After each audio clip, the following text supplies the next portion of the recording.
दोस्तों आपका बहुत बहुत स्वागत है हमारे YouTube channel study with Murari में। हम इसमें पढ़ने वाले हैं संविधान। ठीक है, हमने संविधान की अनुसूचियाँ कंप्लीट कर ली थी।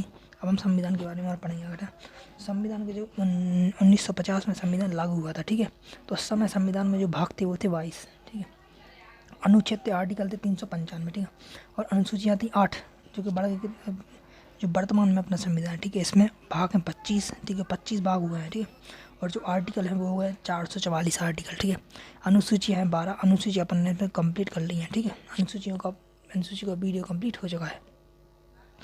इस वीडियो में हम पढ़ेंगे भागों के बारे में। ठीक है, तो भाग पहले है ना, हम देखते हैं टोटल 25 भाग हैं। 25 भाग को हमें कवर करना है। सबसे पहले हम देखते हैं पहला भाग, है ना।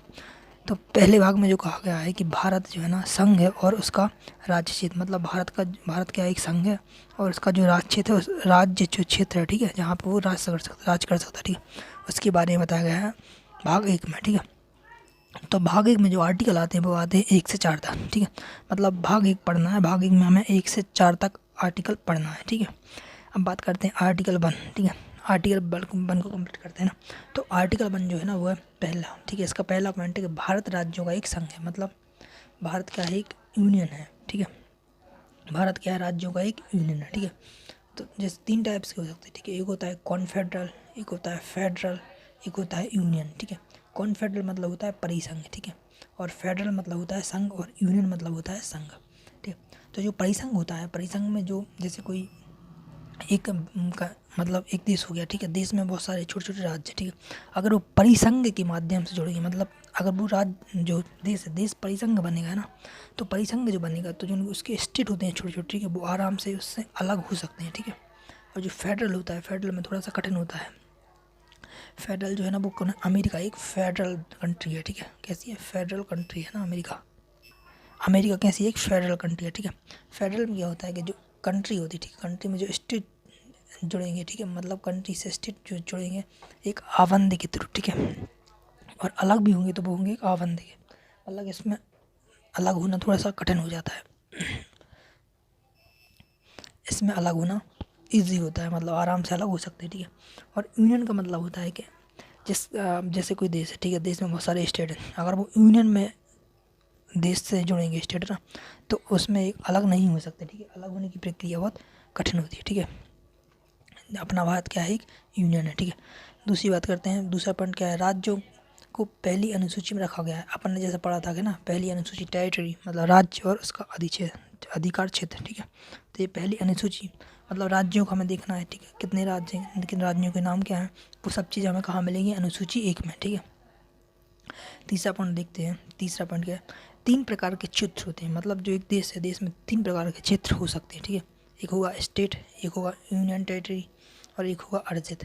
अपने यहाँ पे वर्तमान में यूनियन स्टेट है 28, यूनियन टेरिटरी है 8। ठीक है, अर्जित क्षेत्र 0। अभी तक अपन ने कोई भी अर्जित क्षेत्र हासिल नहीं किया है ना। ठीक है, अब देखते हैं अपन आर्टिकल 2। ठीक है, आर्टिकल 2 की बात करते हैं।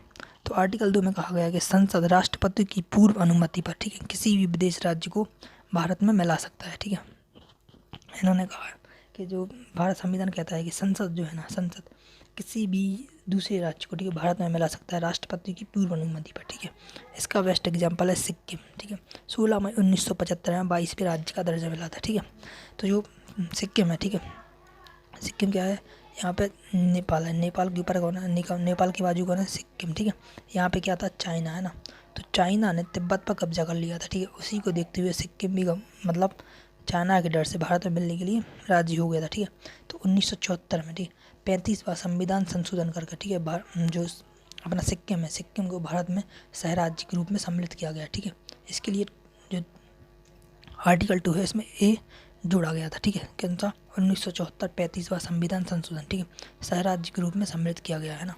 उसके बाद 1 साल बाद, ठीक है, जब उसने देखा कि सब कुछ सही चल रहा है, मतलब यहाँ रहना अपने लिए सही है, तो 1975 में, ठीक है, 36वां संविधान संशोधन करके 22वां राज्य के रूप में दर्जा मिल गया। ठीक है, मतलब पूर्ण रूप से किसमें सम्मिलित हो गया, सिक्किम में, भारत में।